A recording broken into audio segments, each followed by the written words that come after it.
Hello साथियों, नमस्कार। आप सभी का फिर से स्वागत है आपके अपना YouTube channel Madhav NCERT classes में। साथियों, कई दिनों से संस्कृत का क्लास हम लोग नहीं दे पा रहे थे।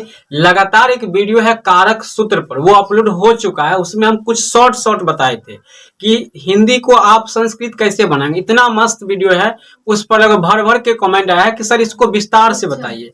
तो आज से हम लोग एक एक कारक सूत्र को देखेंगे और आपके दिमाग में हिंदी को संस्कृत बनाने की प्रक्रिया को समझाते चले जाएंगे।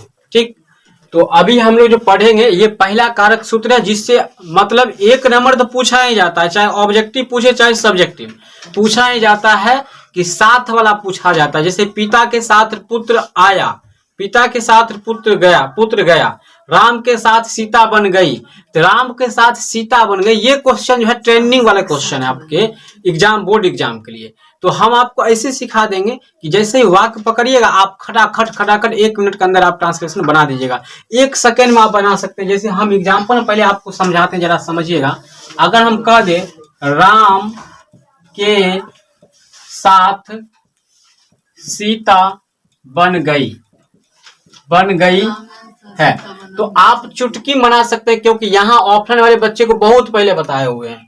तो और नम्मा में बताए थे 9th वाले बच्चे को भी, ये ग्रामर है, इसको पढ़िए, अभी से याद करके रखिए, यानी व्याकरण है संस्कृत का। तो सिंपल आप इसको बना सकते हैं, रामेन सह सीता वनम गच्छति। चलिए, बड़ा इजी मेथड से आप बना दिए। तो हाई कैसे हुआ? ये ऐसे हुआ है जैसे आप सीखने वाले हो।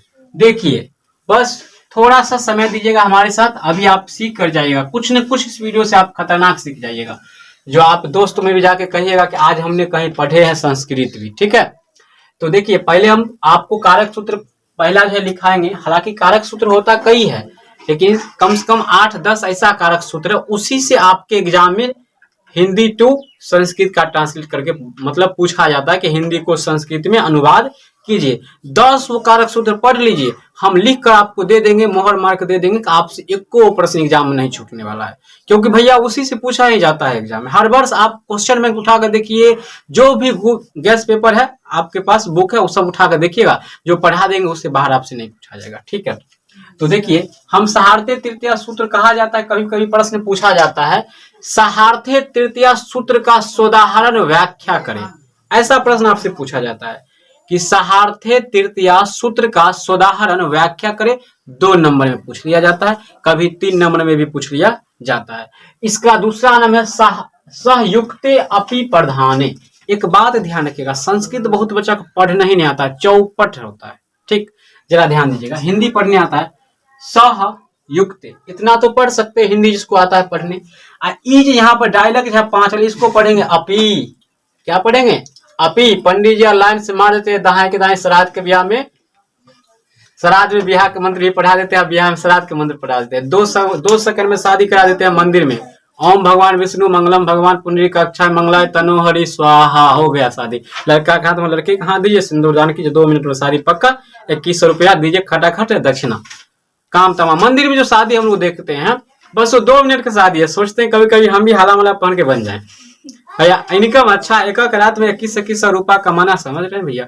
चारों जजमान पकड़ा गया तो 4000 पॉकेट गर्म है, सुबह खर्चा निकलल है, 5 दिन नहीं हो कमाएंगे तो चलने वाला है। तो ये सब होता है, ब्राह्मण लोग करते हैं। हालांकि अगर संस्कृत के वीडियो कुछ देखते होंगे भैया तो प्रॉब्लम भी होगा, लेकिन प्रॉब्लम नहीं, जो सही है वो चीज हम बता रहे हैं। क्योंकि शादी होता ऐसा जरूरी नहीं है कि आप लोग सोच रहे होंगे कि पंडित जी जो होते हैं, पंडित जी केवल ब्राह्मण लोग ही होते हैं। बच्चे समझ लीजिए, केवल पंडित ब्राह्मण ही नहीं होते हैं। ठीक है, ब्राह्मण कौन कहलाते हैं? देखिए, हमारे इतिहास में 4 वर्ण का वर्णन किया गया है। हम संस्कृत पढ़ा रहे हैं इसलिए थोड़ा बता रहे हैं। 4 वर्ण, उसमें क्या? ब्राह्मण, क्षत्रिय, शूद्र और वैश्य।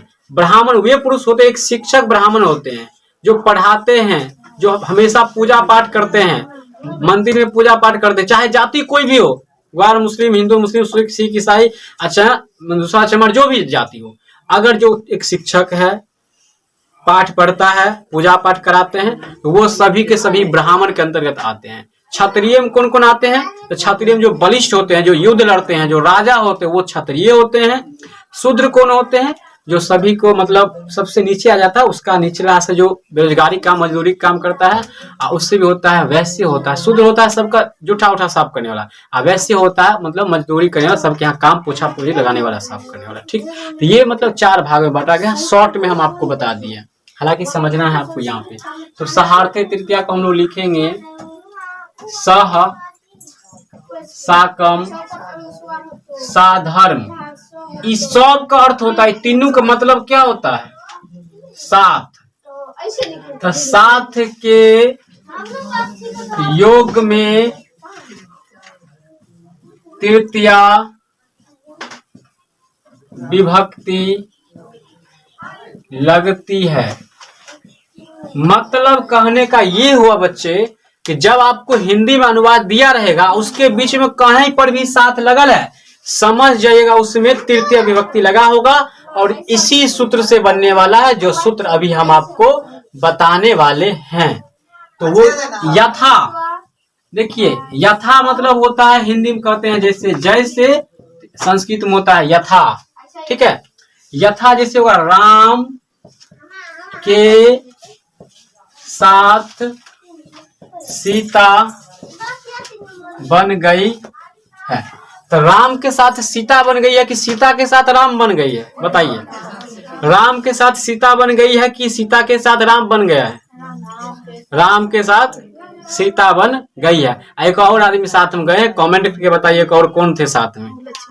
चलिए, तो इसका ट्रांसलेशन हमको बनाना है, संस्कृत में अनुवाद करना है। तो राम जो है करता ये है, ठीक है ना, ठीक है ना, ये करता मतलब राम। तो जो नाम है उसी को, उसमें हमको तृतीय लगा, तृतीय का मतलब लगाने को होता है एन लगाते, बालक बालको वाला याद होगा तो बालकेन, तो यहाँ पर देंगे रामेन। ठीक है, जैसे रहेगा मोहन, मोहन श्याम के साथ गया तो मोहनेन, मोहनेन। जैसे रामेन, साथ को हम लोग क्या कहेंगे? स या साकम साथ, इस तीनों में से कोई एक लिख देंगे, तो स लिखते हैं रामेन स। साथ को कहते हैं स। कौन गई है बन? सीता। तो सीता कहाँ गई है? वनम। इसको पढ़ेंगे अनुस्वार देंगे, वनम पढ़ेंगे, वनम। ठीक है, क्या पढ़ेंगे? वनम। सीता नहीं हो देंगे तो चलेगा, ठीक है ना। रामेन सह सीता वनम गच्छति, गच्छति क्या हो गया? रामेन सह सीता वन गच्छति। ठीक है, इसी तरह से आप हमको बना के दिखाइए, पिता के साथ, पिता के साथ देते हैं, पिता के साथ में राम के साथ, राम के साथ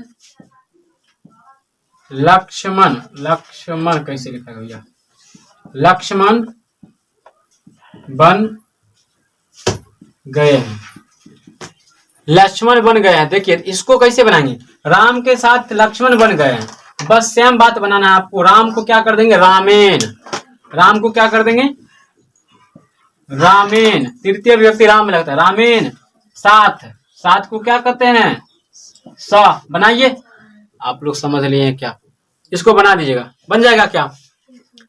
आप लोग सीखे कि नहीं सीखे कमेंट करके बताइएगा, लेकिन इसका स्क्रीनशॉट और इसको रोक करके वीडियो को लिख लीजिएगा। पूछता है सहार्थे तृतीया सूत्र का साधारण व्याख्या करें 2 नंबर में, इतना बात लिखकर एगो एग्जांपल दे दीजिएगा, 2 नंबर आपको आ जाएगा, आसानी से आ जाएगा, कोई रोकने वाली बात नहीं है यहाँ पे। ठीक है, तो हम लोग एक एक वीडियो में एक एक सूत्र पढ़ेंगे, और इससे ये हुआ कि आप सीखते चले जाइएगा, और एक बार सभी ट्रांसलेशन को एक जगह पे इकट्ठा कर लीजिएगा तो बहुत मजा आ जाएगा आपको, और बहुत कुछ सीख जाइएगा। एक और क्वेश्चन हम यहाँ पे ट्रांसलेट करके आपको बताने वाले हैं, जरा देखते हैं कि थोड़ा सेकंड ध्यान दीजिएगा, तो बहुत आसानी से पकड़ लीजिएगा कि कहाँ पर हमको तृतीय विभक्ति लगेगा। ध्यान दीजिएगा, जैसे रामेन बताए हैं तो आप लोग को मन होगा कि सीतेन भी कह सकते थे, लेकिन नहीं, कहाँ पर लगेगा? देखिए जहां पर राम के, देखिए के है ना, राम के यहाँ पर, तो जहां पर ई वाला आ जाएगा वहीं पर लगाएंगे तृतीय विभक्ति। जैसे पिता पुत्र के, यहाँ पर लगाएंगे तृतीय विभक्ति पुत्र के, तो पुत्र का मतलब पुत्रन, क्या हो जाएगा? पुत्रन। साथ गया, किसके साथ गया? साथ, तो पुत्रेन स। कौन आया है? आया, आगत, आगत कौन? पिता। यही हो गया, पुत्रेन सह आगत पिता। यही हो जाएगा, या पिता भी दीजिएगा तो हो जाएगा आपका। बड़ा आसान था। तो ये और ये बहुत इंपॉर्टेंट है। इस सूत्र के साथ साथ ये दोनों अनुवाद है, इंपॉर्टेंट है आपके एग्जाम के लिए। उम्मीद करते हैं समझ में कुछ न कुछ आपको आया होगा, या कुछ त्रुटि लगा है तो आप हमें कमेंट कीजिए, और थोड़ा सा त्रुटि लगा होगा जरूर कमेंट कीजिए।